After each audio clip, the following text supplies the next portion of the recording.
Welcome, angels and all, and day 25, we're still doing it, not giving up.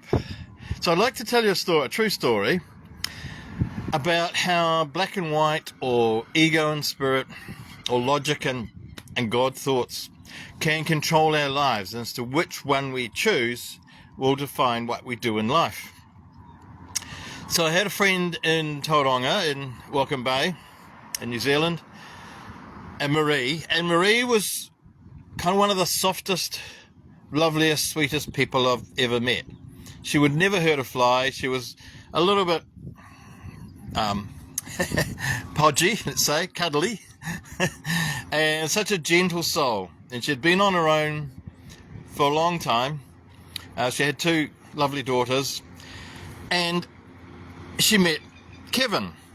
And Kevin was also a gentle soul, a lovely chap, but there was a flaw. I mean, we've all got flaws, not the ones we stand on.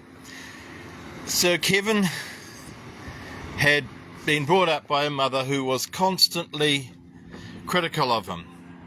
She was actually quite abusive. He could never do anything right, and day in, day out, constantly he was put down. You're not right, no, you get it right, you're just a bloody useless. It's lots of swear words. And that was his constant. That was what he grew up with. And it sounded like his father was very passive, didn't actually stand up for him.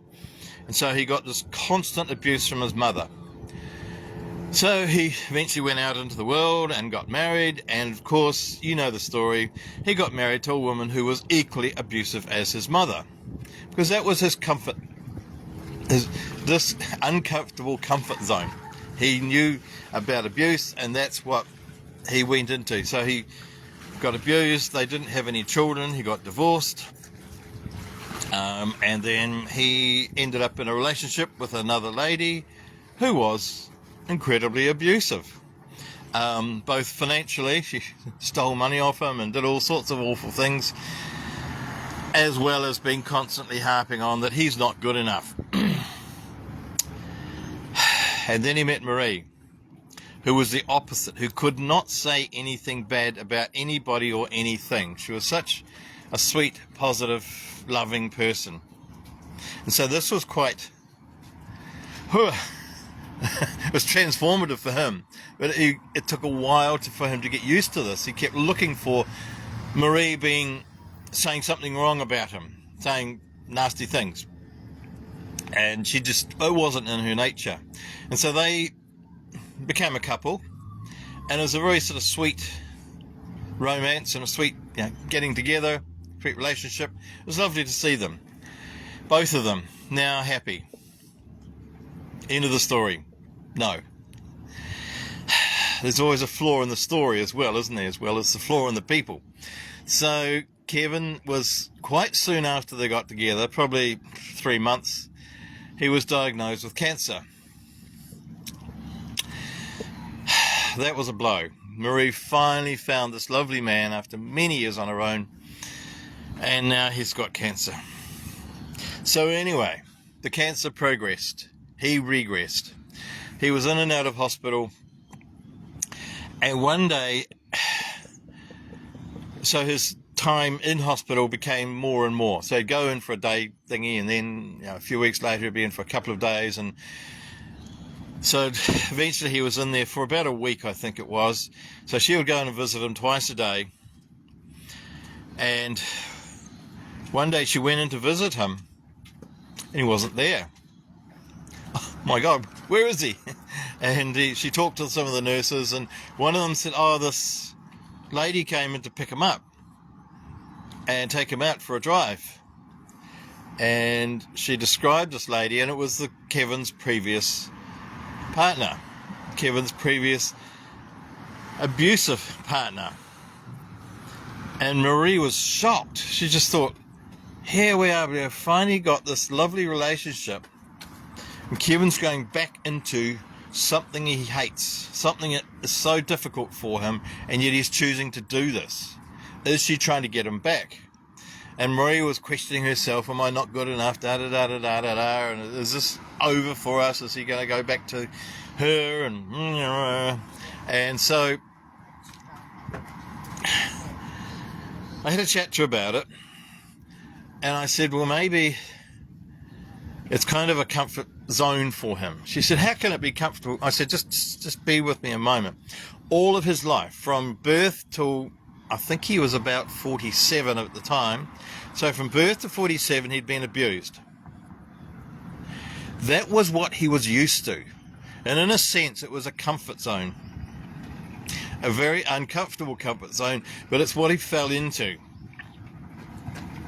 It's what he was used to. An uncomfortable comfort zone, let's say. And maybe he just needed to revisit that for a moment, for an afternoon or something.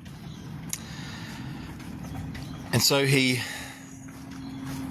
did come back to the hospital after 2 or 3 hours. They'd just gone to a park and sat and talked or whatever. And he apologised. He profusely apologised. And what was revealed was that he was really, really stressed. He had Marie, and that relationship now is marred by this cancer, and possibly he's going to die soon. And there's a lot of stress going on. And what we kind of came to a conclusion was that because of the stress, he wasn't thinking straight. He was thinking with his ego. And the ego always takes us back to the past and takes us to what it thinks keeps us safe. And our safety from an ego's point of view is what we're used to. And sometimes what we're used to is not very nice. It might be abusive or whatever. We all know stories of particularly women who've been abused. They go back to the same abuser or to another abuser and another abuser, another abuser over and over. When we're stressed, we don't think clearly. We find ourselves going back to the past because there is some sort of comfort in that for the ego thinking. And if you've been abused, male or female, you're not thinking straight. You're in fight or flight. That's absolutely ego thinking, fight or flight. And it was only the fact that Kevin had decided for some reason after this abusive relationship to get into meditation, to start being with his mind and stilling his mind, and he was able to start, if you like, making those gaps between his... Where's my hand gone? I don't have any. Oh, there they are. Those gaps, and he was able to start, if you like, finding God thoughts. And he was able to see that there was another way than the one he'd had all his life for 47 years. And that opened the possibility for a loving relationship. And then Marie turned up. So basically it was through meditation that Kevin saw that he was able to be in a place that was peaceful, that non-abusive. And then it eventuated. But he needed to still his mind. He needed to step back from what was always used to. And so in this moment, so Kevin was in this loving relationship with Marie. He was in hospital. He was being looked after by the wonderful nurses and doctors and everything there. But he had a moment of fear. And in this, it's almost like this fear called this ex-partner up, because she visited him for the first time, and she said, would you like to go out for whatever? And it sounded lovely, very nice, and she was actually quite nice to him. And if he had been in a clear space, he might have not said yes. He might have said thank you, but no. But because he had gone into a bit of a fear space, fight and flight, back to the comfort of his uncomfortable comfort zone, and maybe he just needed that, and then he came back to hospital, and then Marie was back in his life again, questioning what's going on, and is he going to do it again? So when we're in a bad space, it's very difficult for us to think clearly. When we're in fight or flight, when we're in stress, when we're being abused, when we're I don't know, worried about a job interview that's coming up, or I don't know. When there's something, it's very difficult for us to step into a God space. But it's absolutely not essential. Life won't end. But if we can do that, then the job interview or the whatever it is will go much more clearly, more smoothly, more organically, if we can find a moment beforehand to step into peace.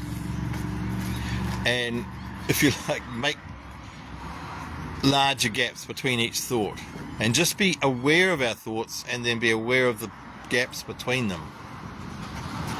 And it's very difficult to remember to do that when we are being abused, when we're stressed or something.